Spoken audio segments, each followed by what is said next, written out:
wanita ini mencuri uang dari bank. Dia berpura-pura menari, mengeluarkan seikat demi seikat uang dan buang ke tempat sampah.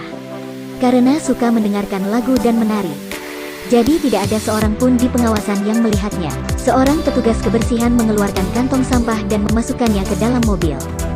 Mereka mencuri ratusan juta dolar hanya dalam 3 bulan. Petugas kebersihan di pemerintahan federal Amerika. Uang lama seluruh Amerika akan dibawa ke sini untuk dihancurkan.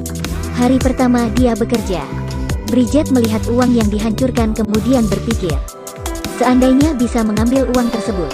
Kebetulan, saat dia berbelanja, menemukan kunci yang sama dengan kunci uang tersebut. Dia mulai berpikir, sebuah rencana gila muncul di benaknya. Bridget mulai mempelajari proses penyelamatan uang itu, dan membuat rencana. Tetapi masih kurang 2 orang bantuan Bridget. Yang pertama adalah Nina yang bertugas untuk menghancurkan dan menyimpan uang. Memberitahu rencananya. Pertama Nina menolak. Tetapi untuk kedua anaknya pergi ke akademi berkelas, setuju untuk bekerja sama. Kemudian dia mencari Jackie. Jackie dengan cepat menyetujui. Segera ketiganya mempunyai misi yang sama. Hari kedua Bridget masuk, diam-diam mengganti kuncinya, dan memberitahu angka pada Jackie. Membuka kunci tersebut saat menunggu Lee. Membuang uang yang dicuri ke tong sampah. Karena pengawasan hanya bagian depannya, sehingga menari menutupi pencuriannya. Kemudian mengirim sisa uang untuk dihancurkan. Nina juga datang ke toilet dulu, dapat nomor dan kunci aslinya. Saat ingin menghancurkan uang, dia menukar kembali kunci awalnya. Beberapa menit kemudian, Bridget mengambil kantong sampah yang penuh dengan uang. Kejahatan yang begitu sempurna sudah berakhir. Hanya dalam setengah tahun, mereka mencuri ratusan juta dolar dari bank. Tapi tak disangka sesuatu terjadi. Ketiga wanita ini dengan gila-gilaan memasukkan uang semuanya ke dalam pakaian dalam mereka. Kemudian merapikan pakaiannya, dan lolos pengecekan. Manajer bank tidak memperhatikan sama sekali.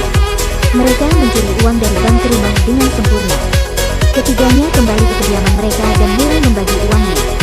Mereka sangat senang, karena mulai sekarang tidak perlu pusing dengan masalah uang. Hidup Bridget menjadi kaya. Nina juga menyekolahkan anaknya di sekolah berkelas. Tetapi, kecelakaan datang saat Bridget memberi kunci pada Nina. Tidak sengaja menjatuhkan kunci ke wastafel. Tidak ada kunci. Jackie tidak dapat membukanya. Semuanya akan terungkap. Satu-satunya cara sekarang adalah mendapat kunci cadangan dari Jackie. Karena takut pihak bank akan mengetahui hubungan mereka bertiga. Jadi mereka tidak saling bertukar nomor telepon.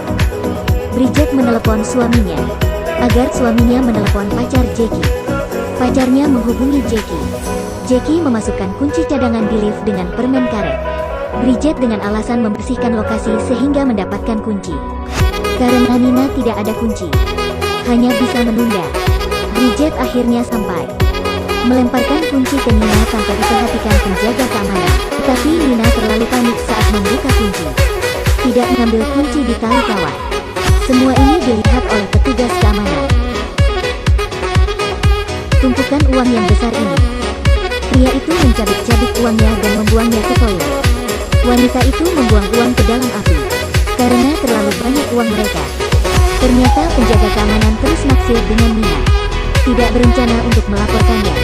Tetapi saat pulang kerja mencari Nina, agar karena penjaga keamanan bergabung, pencurian uang semakin gampang. Uang semakin banyak. Jackie mengganti rumah mobilnya, Bridget membeli villa.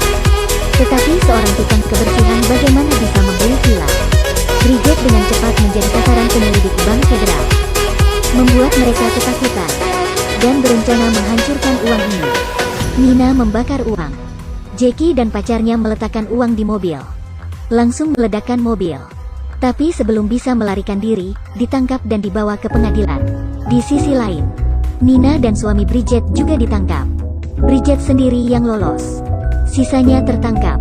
Tapi dia tidak lari karena dosanya, tetapi membawa uang yang banyak. Menemukan pengacara terbaik di negara ini, dikarenakan tidak ada bukti menunjukkan mereka mencuri. Ketika dihadapkan dengan pertanyaan pengacara, manajer bank tidak bisa mengakui ke media bahwa bank mereka memiliki celah. Hanya bisa menarik keluhan. Mereka semua pun keluar dari penjara karena tidak bayar pajak. Mereka harus memberikan semua uang mereka untuk bebas dari hukuman pidana. Meskipun tidak senang, tetapi ini hasil terbaik. Ketiganya berkumpul lagi setengah tahun kemudian. Meskipun tidak ada uang, tetapi hidup bahagia. Bridget memberitahu mereka sebuah kejutan. Bawa mereka ke ruang bawah tanah bar dan buka pintunya. Ternyata, Bridget sudah menyimpan banyak uang. Bridget selalu menyimpan setengah uang curiannya. Mereka pun bisa hidup dalam kekayaan lagi. Film berakhir di sini.